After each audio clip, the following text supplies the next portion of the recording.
কলকাতা আমাদের প্রিয় শহর। এই শহরের জন্মদিন আজকে।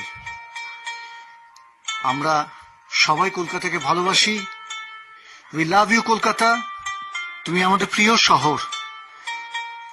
তোমার এই শহরেই আমার প্রথম আলো দেখা, প্রথম বেড়ে ওঠা, আজ মাঝ বয়সে এসে গিটার নিয়ে গান ধরা, সবই সেই তুমি আছো বলি।